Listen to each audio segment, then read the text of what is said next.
గౌతమ్ మల్లిక దగ్గరికి వచ్చి, "పదమ్మా ఇంటికి వెళ్ళిపోదాం. మన ఇంటికి మనం వెళ్ళిపోదాం. ఇక నీకు నిజం తెలిసిపోయింది కదా!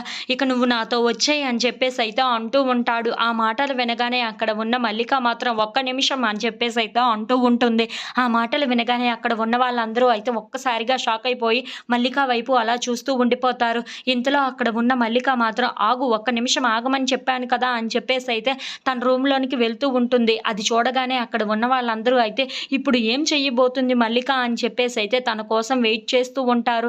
ఇంతలో అక్కడ ఉన్న మల్లిక మాత్రం తన బ్యాగ్‌ని తీసుకొని ఇంట్లో నుండి బయటికి వస్తూ ఉంటుంది. అది చూడగానే అక్కడ ఉన్న గౌతమ్ అయితే చాలా సంతోషిస్తూ ఉంటాడు. నా కూతురు నా దగ్గరికి వచ్చేస్తుంది. మేము ఇక మా ఊరు వెళ్ళిపోవచ్చు అని చెప్పేసైతే చాలా సంతోషంగా తన కూతురు వైపు అలా చూస్తూ ఉండిపోతాడు. ఇంతలో అక్కడ ఉన్న రమ్య, భైరవ, బుజ్జి వాళ్ళు మాత్రం చాలా బాధపడుతూ ఉంటారు. ఏంటి మల్లిక ఇలా చేస్తుంది? అంటే మా దగ్గర నుండి దూరం అయిపోతుందా? అని చెప్పేసైతే అనుకుంటూ మల్లిక వైపు అలా చూస్తూ చాలా బాధపడుతూ ఉంటారు. ఇంతలో అక్కడ ఉన్న మల్లిక మాత్రం గౌతమ్ దగ్గరికి ఆ బ్యాగ్‌నైతే తీసుకొని వస్తూ ఉంటుంది. అది చూడగానే అక్కడ ఉన్న గౌతమ్ మాత్రం చాలా సంతోషంగా నా కూతురిని నేను తీసుకుపోతాను అని సంతోషిస్తూ ఉంటాడు.